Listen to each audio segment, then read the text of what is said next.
Assalamu alaikum, students. So once again, I welcome you all. So I am before you with a new video. As you know that our current lesson is about pronouns. In the last video, हमने आपको pronoun का introduction दिया था, उसको define किया था. Okay. मैं फिर इसमें लिंक वर्ड्स का भी हमने ये किया था.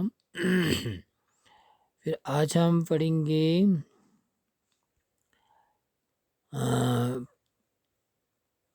काइंड्स ऑफ या टाइप्स ऑफ प्रोनाउन के बारे में. ओके.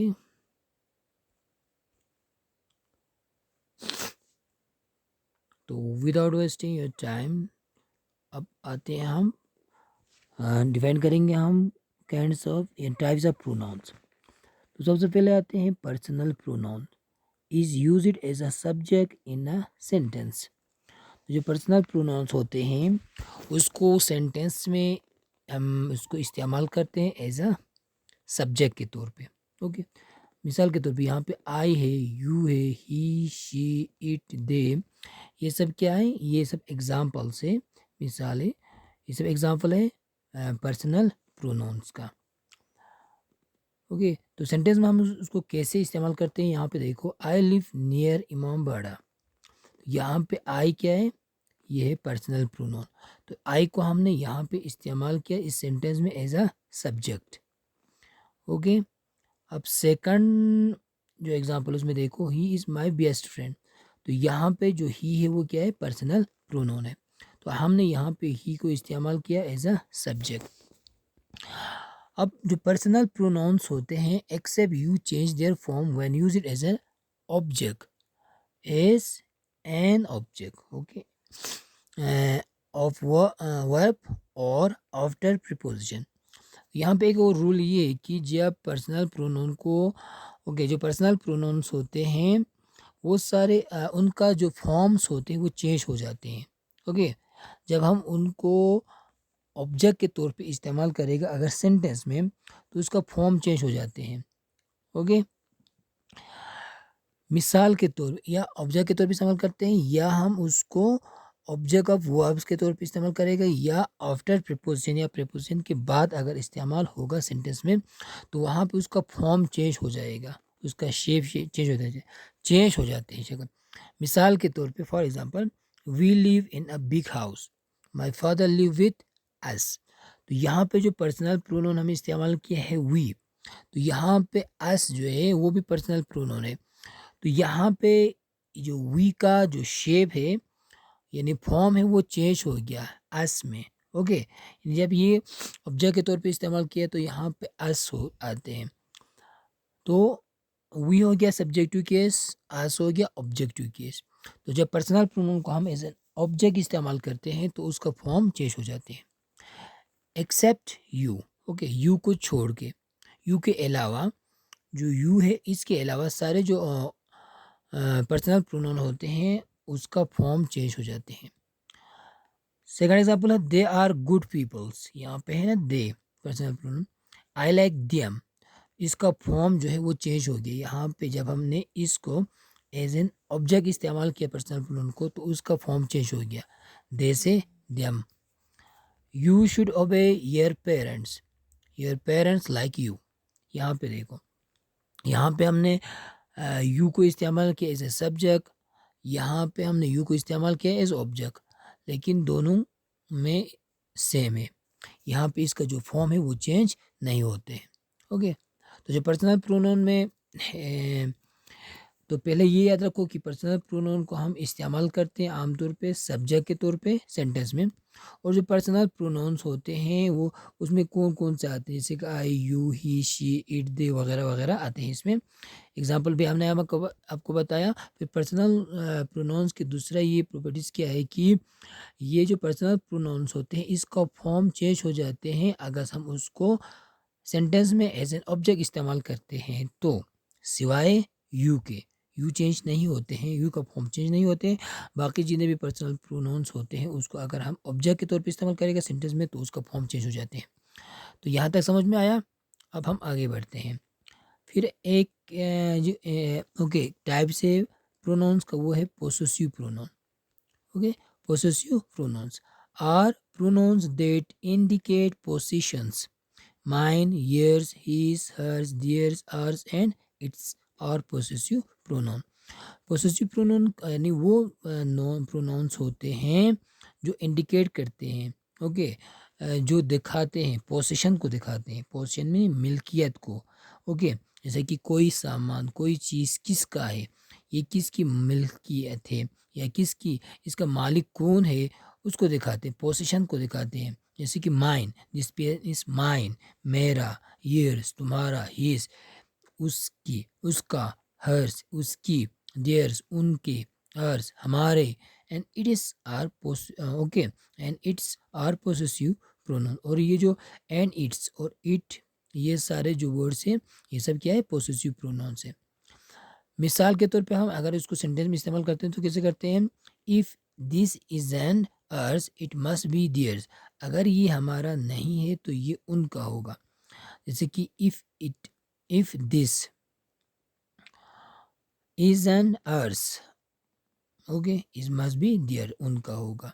तो यहाँ पे अर्स और दियर ये क्या है, पोसेसिव प्रोनाउन। अगर ये हमारा नहीं होगा तो उनका होगा।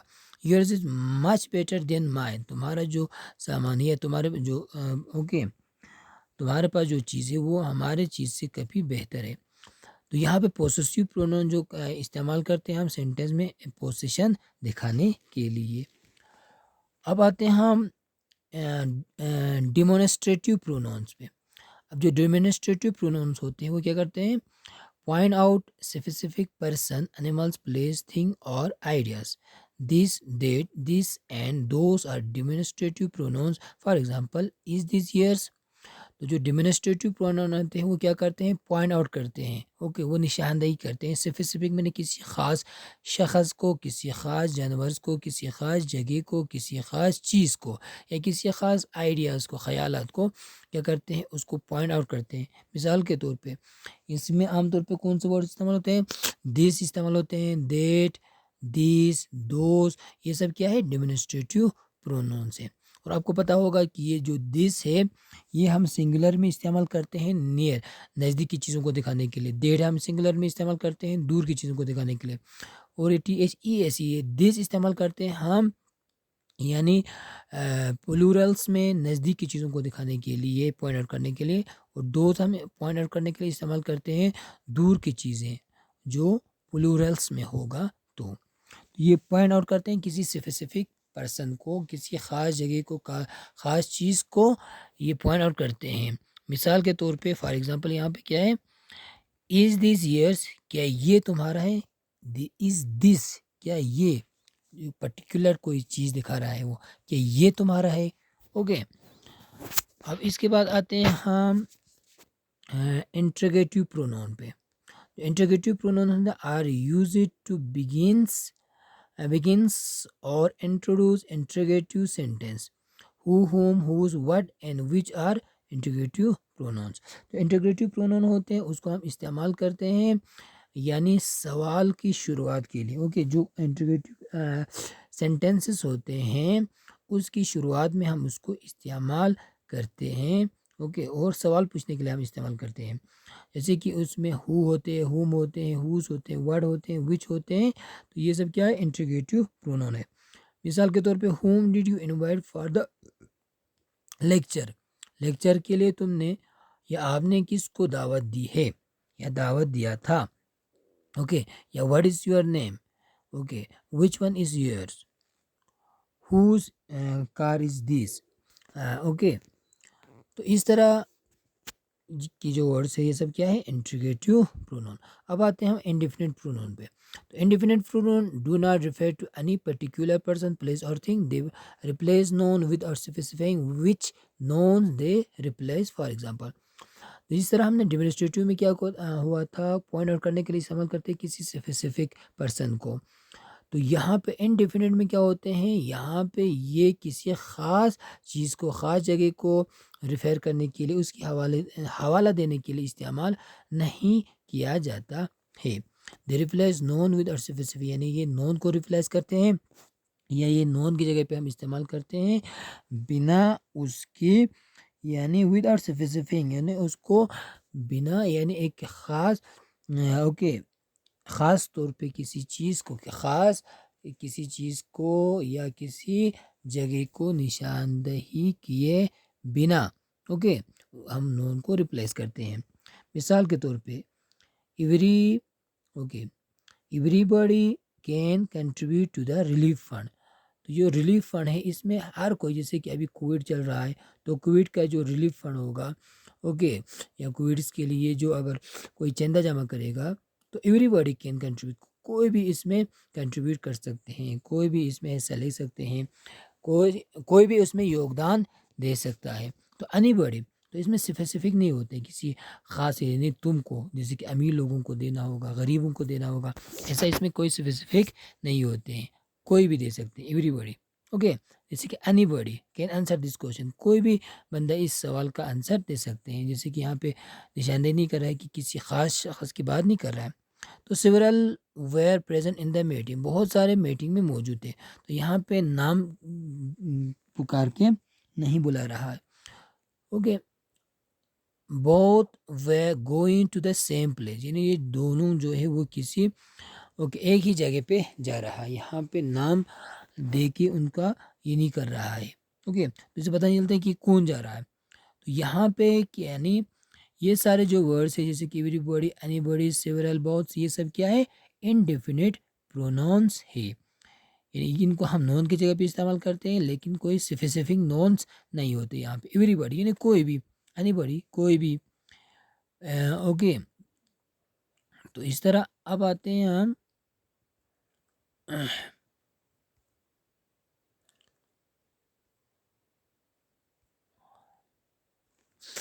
और एक प्रोनाउंस पे, एम्फेटिक प्रोनाउन।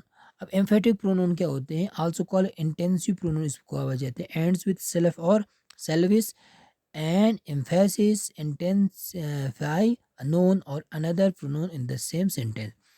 तो जो एम्फेटिक प्रोनाउन होते हैं, जब कोई भी प्रोनाउन जिनके लास्ट में सेल्फ होगा या सेल्विस होगा और वहाँ पे एम्फेस दिया जाते हैं, जोर दिया जाते हैं किस पे, नोन पे, या दूसरे जो प्रोनाउन है उस पे जोर दिया जाते हैं सेंटेंस में ओके।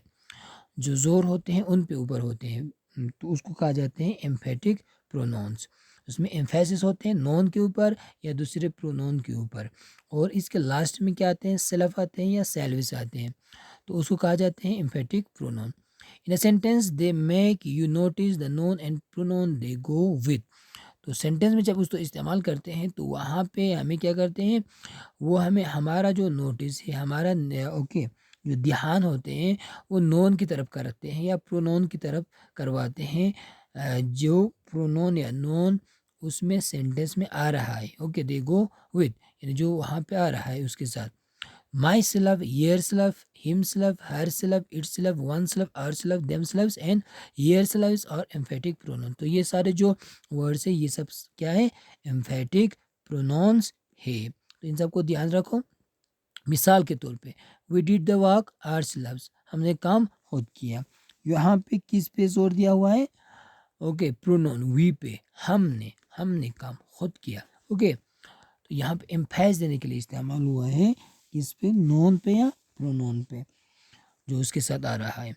फिर आते हैं रिफ्लेक्सिव प्रोनाउन। तो reflexive pronoun are the same as emphatic pronouns but they don't emphasis, they point back to the subject of the sentences. For example, तो यहाँ पे रिफ्लेक्सिव प्रोनाउन क्या होते हैं, यानी एम्फेटिक प्रोनाउन से एक ही जैसा होते हैं।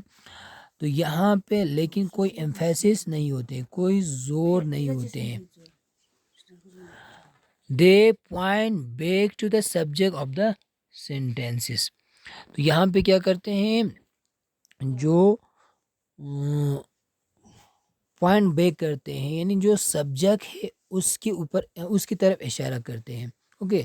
यहाँ पे जो एम्फेसिस नहीं होते हैं उसके ऊपर, तो यहाँ पे जो सब्जेक्ट होते हैं उसकी तरफ इशारा करते हैं, पॉइंट बैक करते हैं। मिसाल के तौर पे ही बॉड हिमसेल्फ अ शार्ट, उसने शार्ट लाया ओके खुद के लिए। जो एक्शन हो रहा है यानी किसके ऊपर हो रहा है, पॉइंट इसके ऊपर, ही के ऊपर हो रहा है। ओके, तो he bought himself a shirt, उसने खुद के लिए एक शर्ट लाया। यहाँ पे जोर नहीं है, जैसे कि यहाँ पे जोर होता है ना। अब आते हैं हम रिलेटिव प्रोनाउन पे। अब जो रिलेटिव प्रोनाउंस होते हैं, ओके, जो रिलेटिव प्रोनाउन है begins with a subordinator. They often introduce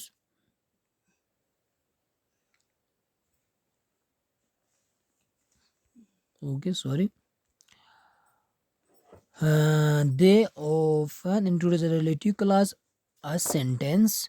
Relative pronoun are who, whom, whose, whoever, whomever, which, whichever, that, what and whatever. जो रिलेटिव प्रोनाउन होते हैं यानी इसकी जो शुरुआत होते हैं सब ऑर्डिनेट से। ओके, सब ऑर्डिनेटर यानी सब ऑर्डिनेट जो क्लास होते हैं, सब ऑर्डिनेट जो क्लास होते हैं उसकी शुरुआत रिलेटिव प्रोनाउन से होते हैं। तो ये आमतौर पे इंट्रोड्यूस कराते हैं रिलेटिव क्लासेस को। ओके, सेंटेंस में जो रिलेटिव क्लासेस होते हैं या जो सब ऑर्डिनेट क्लास होते हैं उसको इंट्रोड्यूस होता है रिलेटिव प्रोनाउन से।